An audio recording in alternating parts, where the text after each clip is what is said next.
अपने पूर्वजों को पहचानो, अपने वंशजों को जानो। एक आदिवासी की कथा आती है, भील की कथा आती है। वन क्षेत्र में रहता था, जंगल में। चंड उसका नाम था।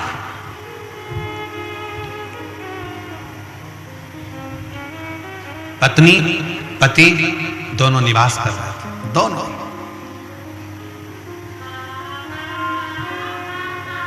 ऐसी जंगल में घूमते, थोड़ा बहुत जंगल का सामान ढूंढ लेते। कहीं गोंद मिलता, कहीं महुआ मिलता, कहीं कोई सामान मिलता, कहीं कोई औषधि मिलती। ये सब एकत्रित करते। और हमें लगता है बस्तर के क्षेत्र के जंगल में भी लोग ढूंढते होंगे। कोई महुआ ढूंढता होगा, कोई गोंद ढूंढता होगा, कोई गूगल ढूंढता होगा, कोई सामान ढूंढता होगा, कोई औषधि ढूंढता होगा। ऐसे वृक्षों से वो निकाल लाते हैं, वृक्षों से कोई ढूंढ लेते। जो वनवासी हैं, जो आदिवासी हैं, वो औषधि को पहचानते। अल्लाह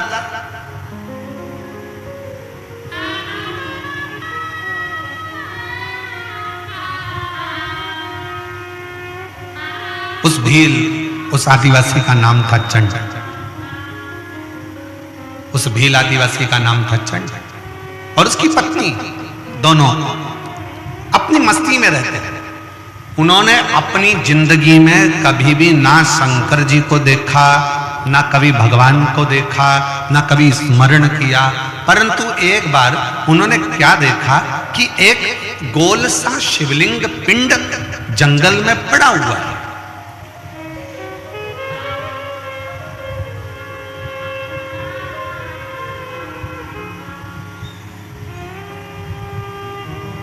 एक छोटा सा स्थान बना है, चौकोर चबूतरा, उस पर वो शिवलिंग, उस पर वो पिंड रखा।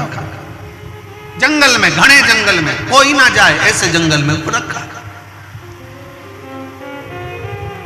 चंड की पत्नी ने कहा, उस आदिवासी की पत्नी ने, उस भील की पत्नी ने कहा, सुनो, ये तो शंकर का शिवलिंग है, ये तो देवाधिदेव महादेव है, ये तो शिव है।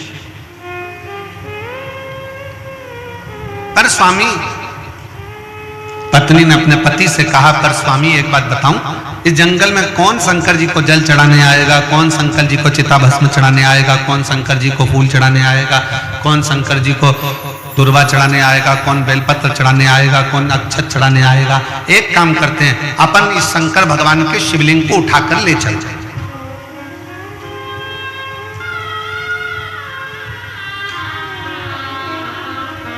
अब ईमानदारी से बोलो, शंकर भगवान का शिवलिंग शंकर जी की आज्ञा के बिना हिल सकता है क्या? जम के बोलो जरा। नहीं। इसका प्रमाण है तुम्हारे कांकेर की महानदी के तट पर विराजमान शंकर भगवान।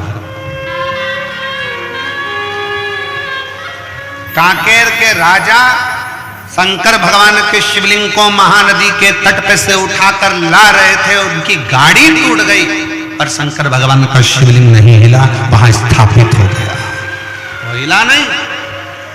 इसका प्रमाण है कांकेर की यह पवित्र भूमि, शंकर की यह पवित्र भूमि।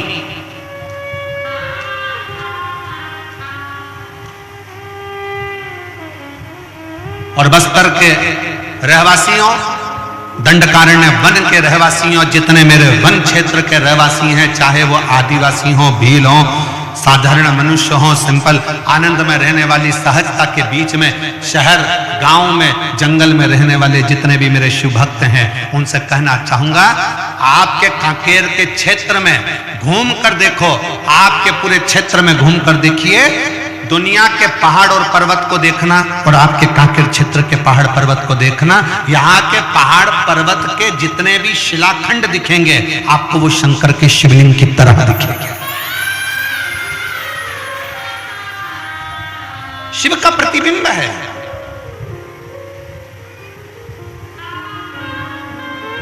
शिव का प्रतिबिंब।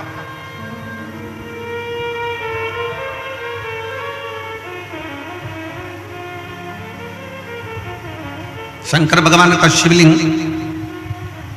बिना आज्ञा के उठ सकता है क्या? नहीं। आप कितनी भी कोशिश कर लो, आप शंकर भगवान की कथा में नहीं पहुंच सकते, शिव पुराण में नहीं पहुंच सकते। निकलोगे कोई परेशानी खड़ी हो जाएगी, निकलोगे कोई समस्या आकर खड़ी हो जाएगी। पर यदि मेरे शंकर भगवान चाहेंगे कि तुझे शिव पुराण तक कोकपुर भेजना है, तो तुमने अगर पक्का विश्वास रख लिया कि मुझे कथा में जाना है, फिर शंकर भगवान तुम्हारे लिए रास्ता खोलते खोलते खोलते चले जाएंगे और कथा में ले जाकर बिठा देंगे। अब कोई कहे कि गुरुजी हमें तो 4 किलोमीटर दूर गाड़ी रोक दी, 3 किलोमीटर दूर गाड़ी रोक दी, पैदल चलना पड़ता है। अभी कुंभ में कितना विचार विमर्श, कुंभ में जितने भी यूट्यूबर हैं वो अपनी अपनी बात में बस एक ही बात कहते हैं, कोई कुंभ में मत आना, 30 किलोमीटर चलना पड़ेगा, कोई कुंभ में मत आना, 15 किलोमीटर चलना पड़ेगा, कुंभ में आओ तो तैयारी कर कर आना, 20 किलोमीटर चलना पड़ेगा, 8 किलोमीटर चलना पड़ेगा, यहाँ चलना पड़ेगा। सीहोर वाले महाराज की कथा में जाओगे तो 4 किलोमीटर दूर गाड़ी रोक दी जाएगी, पैदल चलना पड़ेगा।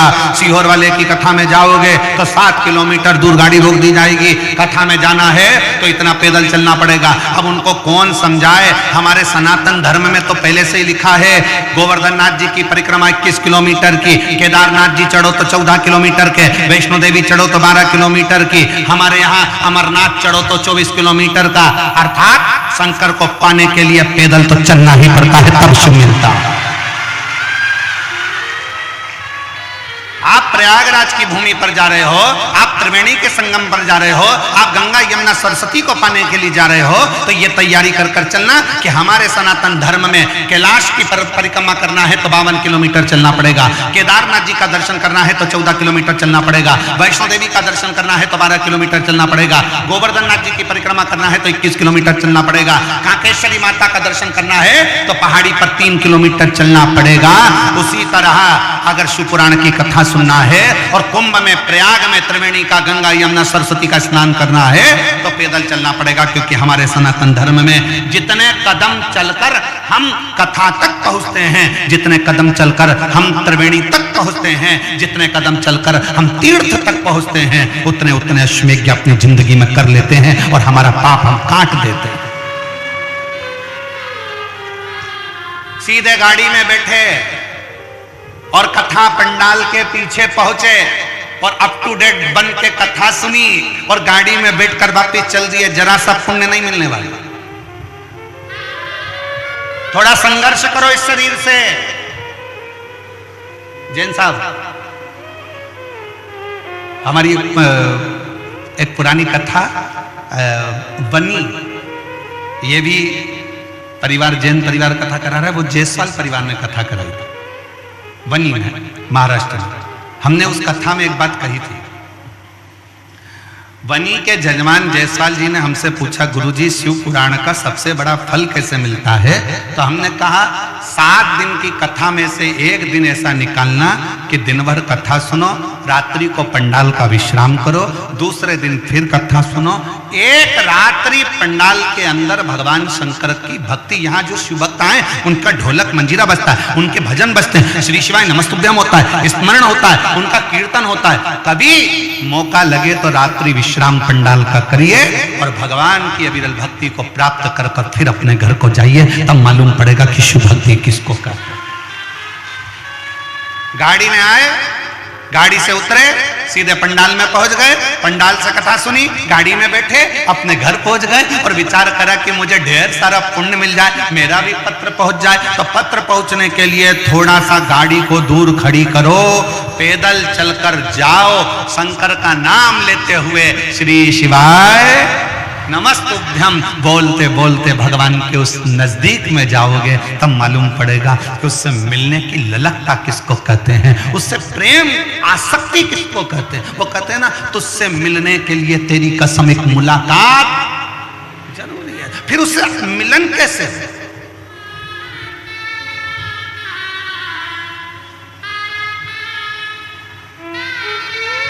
और मेरे भोले तेरा सहारा रे, मेरे भोले तेरा सहारा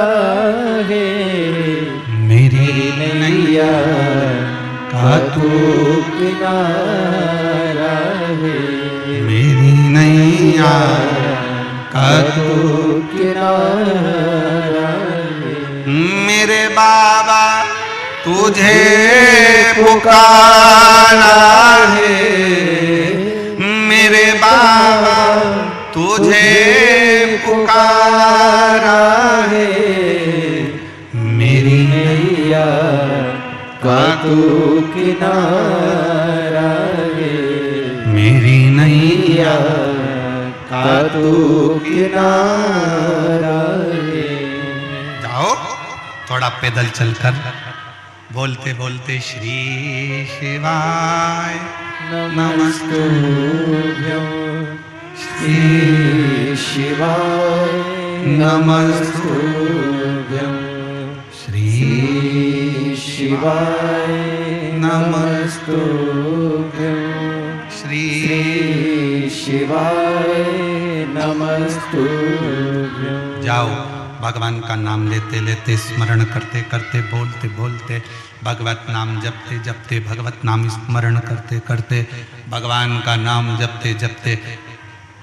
महाभारत किस किसने देखी है? हाथ उठाओ जल्दी जल्दी। महाभारत किसने देखी है? टीवी में कि मोहल्ले में है? अरे जम के तो बोलो। टीवी में। मोहल्ले की भी देखी होगी तुमने, मान ही नहीं सकता। ऐसा हो ही नहीं सकता कि मोहल्ले में महाभारत और तुम ना देखो। बड़े खिड़की में तो झांक झांक के देखते, मम्मी जल्दी जल्दी। मम्मी ने पूछा क्या हो गया? जल्दी आ, वो बिमला की बाई लड़ रही है।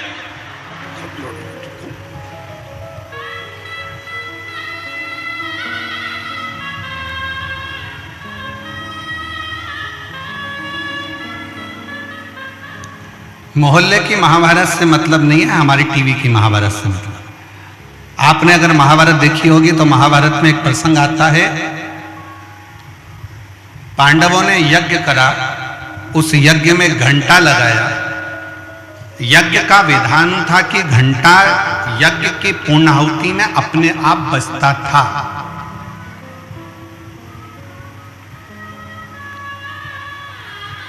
पर पांडवों ने जो यज्ञ करा उसका घंटा नहीं बजा, अपने आप वो घंटा नहीं बजा। पूछा गया यज्ञकर्ताओं से, ब्राह्मणों से, यज्ञाचार्यों से कि ये घंटा क्यों नहीं बजता? कहा महाराज कोई भूखा रह गया,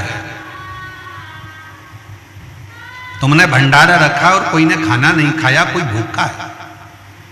पता करा तो एक संत एक कुटिया में बैठे थे और वो कह रहे थे कि मैंने भोजन नहीं करा भंडारे में, इसलिए वो घंटा नहीं बजा। संत के हाथ जोड़े अर्जुन नकुल सहदेव ने कि आप चलो और हमारे यहाँ भोजन करो। नहीं, मुझे 1000 अश्वमेध यज्ञ का पुण्य दोगे तो मैं तुम्हारे यहां भोजन करूंगा, वरना मैं भोजन नहीं करूंगा।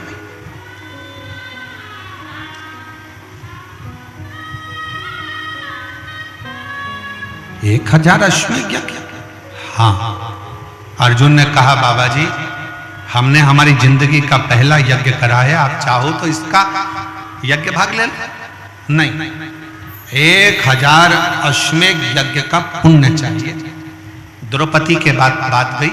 द्रौपदी ने अपनी चप्पल उतारी, पादुका उतार कर हाथ जोड़कर द्रौपदी ने कहा चलो मैं चलती हूं बाबा से मिलने। द्रौपदी बाबा से मिलने के लिए गई और बाबा से कहा बाबा आप हमारे यहाँ भोजन करने चलो तो यज्ञ का घंटा बज जाए। नहीं, 1000 अश्वमेध यज्ञ का पुण्य दीजिए तो चलूंगा। तो द्रौपदी ने कहा हाथ में जल दो, अभी संकल्प छोड़ती हूं, 1000 अश्वमेध यज्ञ का पुण्य अभी दे देती। तुम्हारे पति ने तो यज्ञ नहीं करा, तुमने कब कर लिया? द्रौपदी कहती है बाबा हमारे शास्त्र कहते हैं जितने कदम चलकर हम किसी तीर्थ में जाते हैं, शिव पुराण तक जाते हैं, किसी गुरु से मिलने के लिए जाते हैं, उतने अश्वमेध यज्ञ अपनी जिंदगी के कर लेते हैं। उतने अश्वमेध। मैं आपसे मिलने के लिए बाबा आई हूं ना, 2500 कदम चलकर आई हूं तो मैंने 2500 अश्वमेध यज्ञ कर लिए। 2500 अश्वमेध, उसमें से 1000 अश्वमेध यज्ञ मैं आपको देती हूं। संत उठे, भोजन किया, घंटा बज गया। महाभारत कहती है कि जितने कदम चलकर शिव पुराण तक जाते हो, संत तक जाते हो, गुरु तक जाते हो, तीर्थ तक जाते हो, उतने अश्वमेध यज्ञ कर लेते हो। शिव महापुराण में आने वाले शिव भक्त ये बात अपनी बुद्धि में बिठा लेना, 4 किलोमीटर, 3 किलोमीटर, 2 किलोमीटर, 1 किलोमीटर, आधा किलोमीटर अगर चलने को मिल रहा है तो समझ लेना कि शंकर भगवान तुमसे अश्वमेध यज्ञ करवा रहे हैं। ये अश्वमेध यज्ञ है।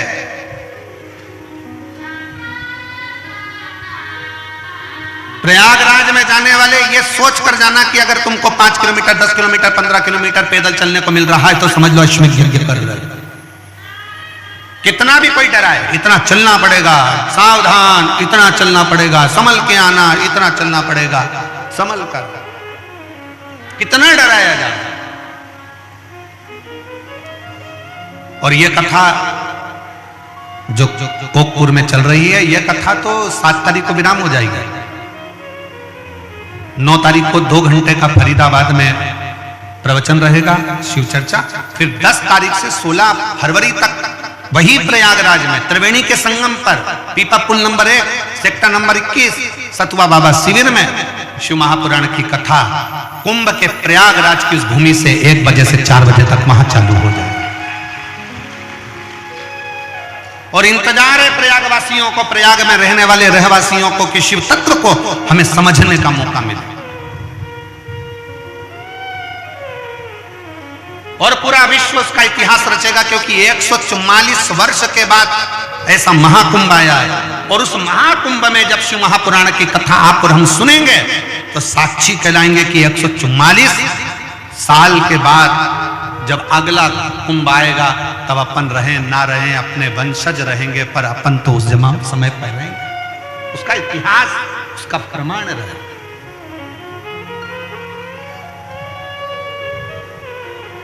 सुनो, शिव भक्ति करो। और मेरा काकेर वासियों से निवेदन है, ये कोकपुर में जो शिव महापुराण की कथा आई है, कि आपने जो 1 लोटा जल शंकर जी को चढ़ाया होगा, तब जाकर शंकर जी ने कृपा कर कर ये शिव पुराण की कथा कोकपुर में करवाई।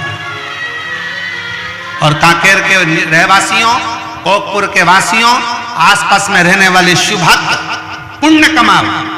अगर बाबा ने आपको कुछ दिया है तो उसमें से थोड़ा सा धन निकाल कर किसी भूखे को भोजन कराओ, प्यासे को पानी पिलाओ, किसी का मुख झूठा जरूर कराओ, बन सके तो टॉफी खिला दो, बन सके तो बिस्कुट खिला दो, बन सके तो घर में से थोड़ा सा पापड़ तल के लिए आओ, पन्नी में भर के अपने अड़ोसन पड़ोसन धड़ोसन जो बैठी हो उसका मुख झूठा कराओ, और कराओ जरूर। ना जाने कौन से पुण्य से ये शिव पुराण की कथा आपके क्षेत्र में हो रही है।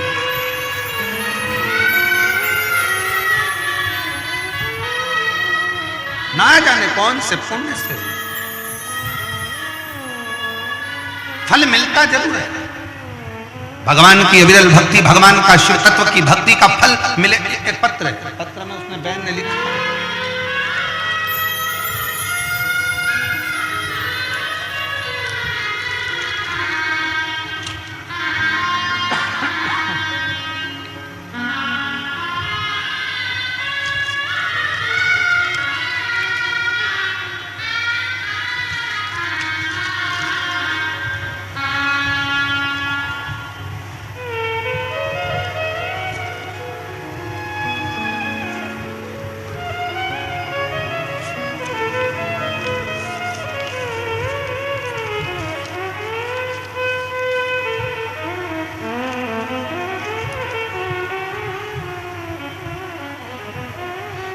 मेरा नाम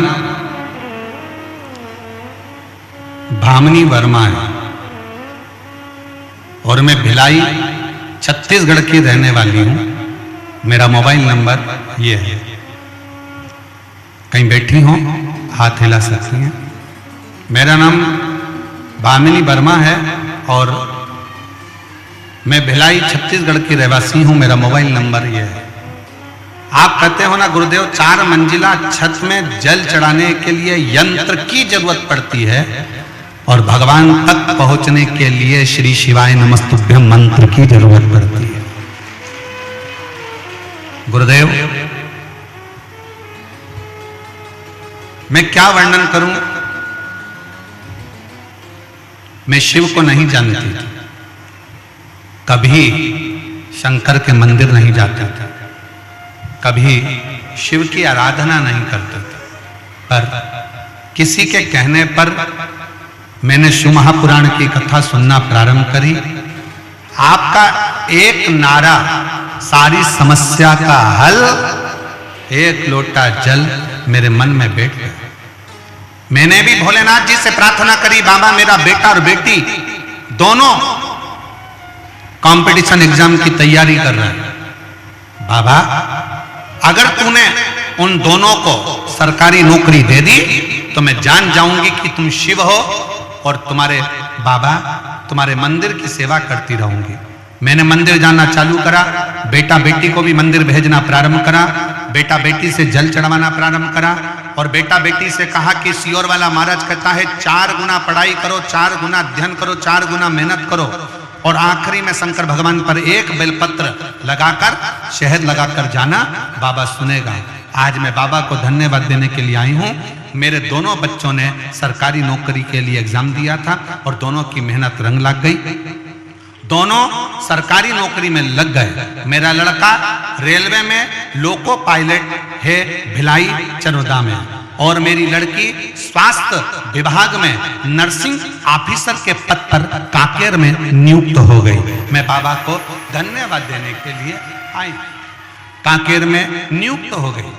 हम लोग इस बाबा के पंडाल में प्रणाम करने के लिए आए हैं। गुरुजी हम सीहोर कुबेरेश्वर धाम पर भी जाकर आए थे, बाबा को कहकर आए थे। कहीं बैठी हो, मेरा नाम बामनी वर्मा है और भिलाई छत्तीसगढ़ की रहने वाली हूँ। मेरा मोबाइल नंबर ये है, कहीं बैठी हो तो बेलपत्र लेने के लिए आ सकते हैं। शिव की भक्ति किसको कहते हैं?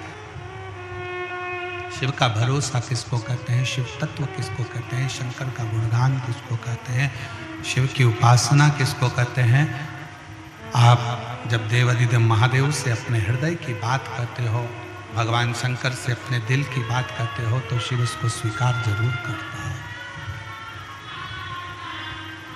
ऐसा नहीं कि शिव स्वीकार नहीं करता, शंकर उसको स्वीकार जरूर करता है। शिव को पहचानो, शंकर जी को जानो, शंकर को पहचानना, शंकर को जानना, शंकर को जानना ये बहुत जरूरी है। शिव को पहचानना बहुत जरूरी है, शंकर को पहचानना बहुत जरूरी है। शिव तत्व है, शंकर शंकर है, ओगरदानी है। उसको पहचानो, उसको जानो।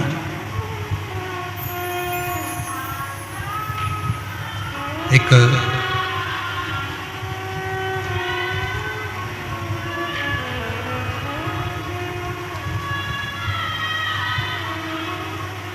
भील वनवासी वन में शंकर का शिवलिंग उसको मिल जाता है।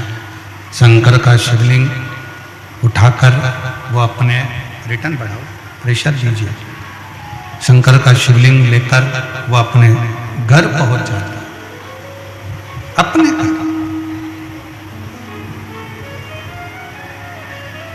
पत्नी ने कहा कि इस जंगल में कौन पूजन करेगा,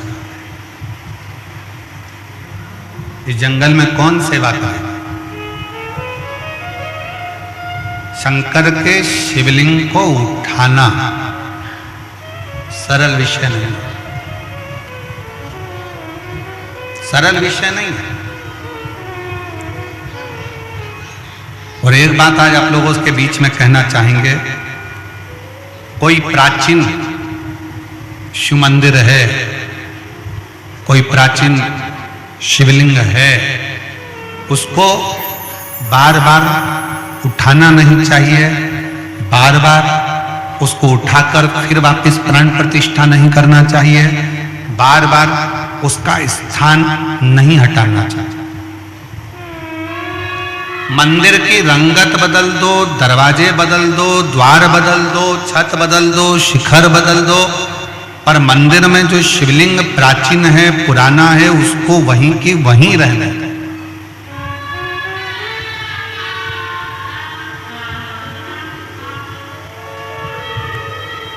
प्राचीन शिवलिंग को घर में रहने दो, मंदिर में रहने दो। तुम्हारे घर में शंकर का शिवलिंग है? किस किस के घर में? जरा हाथ उठाओ तो जरा। है सब? क्या रखो।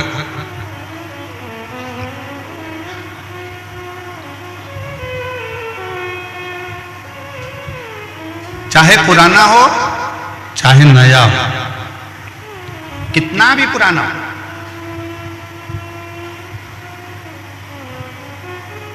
उसको बदलना नहीं चाहिए। शिव महापुराण की कथा कहती है कि दूसरी मूर्ति अगर खंडित हो जाए तो वो खंडित मानी जाती है, पर शंकर का शिवलिंग के 1000 टुकड़े भी हो जाएं तो भी वो खंडित नहीं माना जाता, वो शंकर का शिवलिंग ही माना जाता।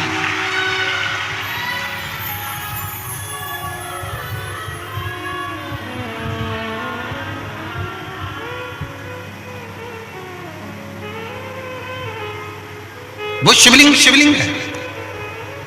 कल जब हम भगवान देवादिदेव महादेव का दर्शन करने के लिए पहुंचे मां कांकेश्वरी माता के मंदिर पर,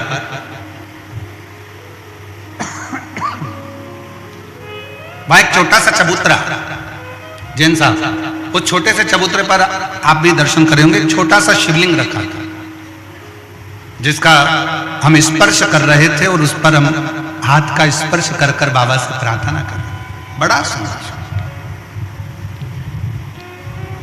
उस शिवलिंग का अगर आप दर्शन करेंगे तो वो शिवलिंग के 2 भाग जैसे नजर आएंगे। उस शिवलिंग के 2 भाग जैसे नजर आएंगे, बीच में एक रेखा बनी है, आधा इधर आधा इधर।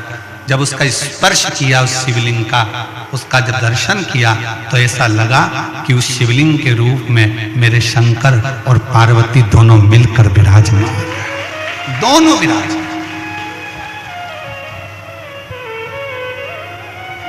और उसका वीडियो हमने सोशल मीडिया पर भी डाला है, ऐसा नहीं कि नहीं डाला। उसका स्पर्श करते हुए, शिवलिंग का स्पर्श करते हुए उस वीडियो को भी हमने सोशल मीडिया पर दिया कि यह साधारण शिवलिंग नहीं है जिसका हम स्पर्श का, एक भगवान शंकर का छोटे से छोटा शिवलिंग हो, बड़े से बड़ा शिवलिंग हो, अगर आपको प्राचीन से प्राचीन है तो उसके स्पर्श का भी एक सुख हमारे जीवन में प्राप्त।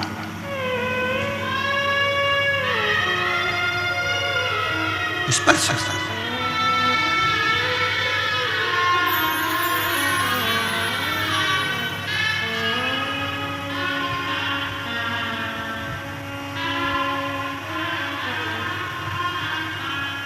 और जब पाना हो कुछ मन से, शंकर की आराधना, वो कहे शिव की स्तुति, शंकर का गुणगान, शंकर का भजन, शिव नाम जीवन को सुख देता है, जीवन को सुख।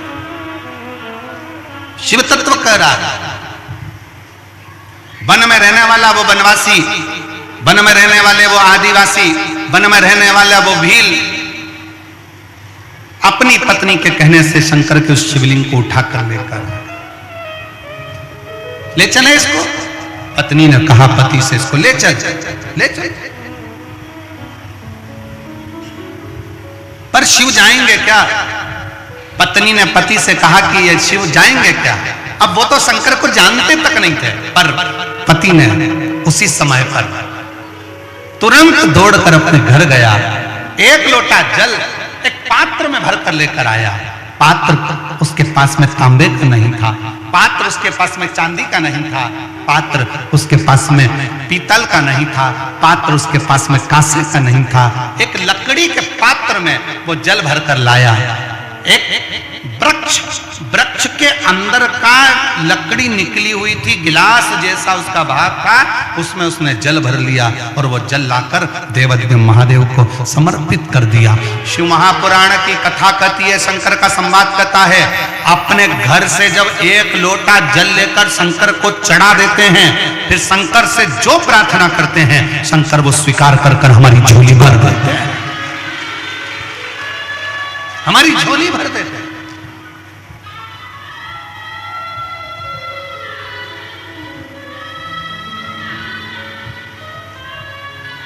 उस भील को मालूम नहीं था, चंड को चंड दौड़ कर गया घर।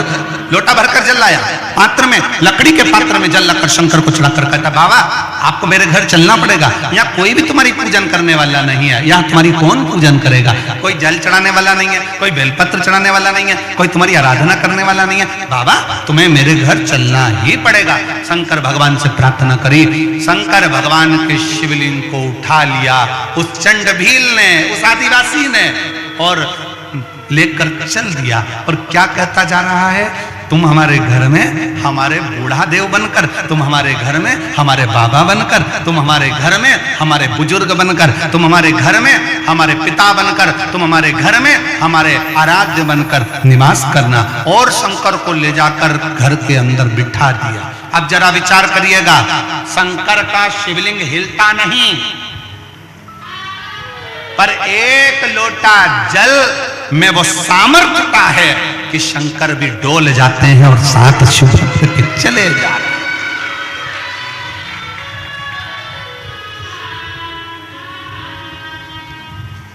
आपकी भक्ति में वो सामर्थ्यता। एक पत्र है,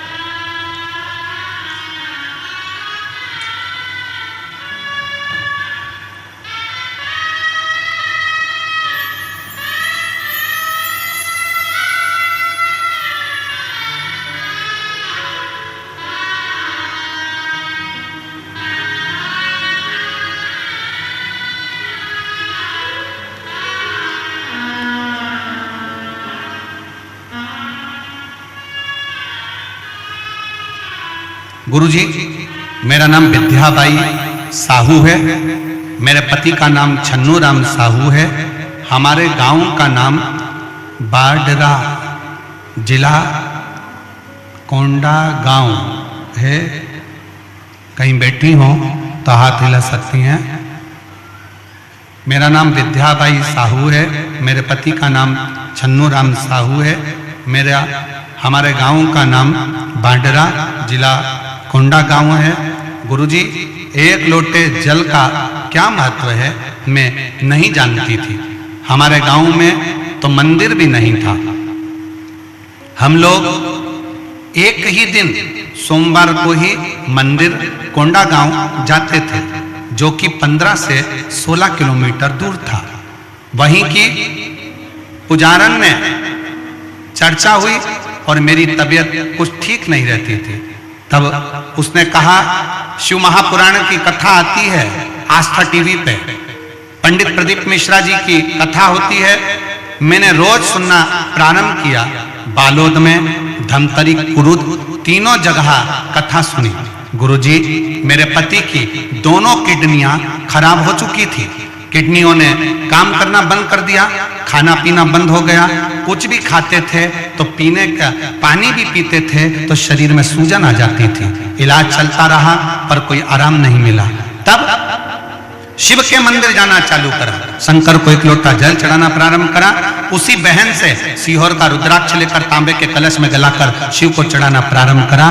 एक हफ्ते के अंदर मेरे पति की तबीयत बिल्कुल ठीक हो गई और मेरा पूरा परिवार इस कथा में उनको धन्यवाद देने के लिए आया है।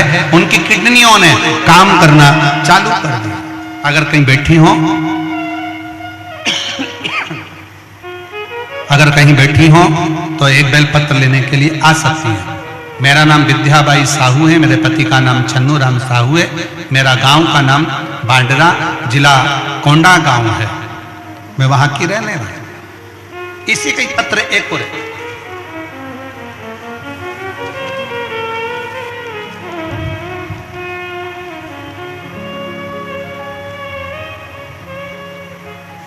पत्र में लिखा है, शिव बाबा की बेटी पुत्री लालेश्वरी साहू। कहीं बैठी हो लालेश्वरी साहू, आपकी पत्तल आई है पर खाली आई है।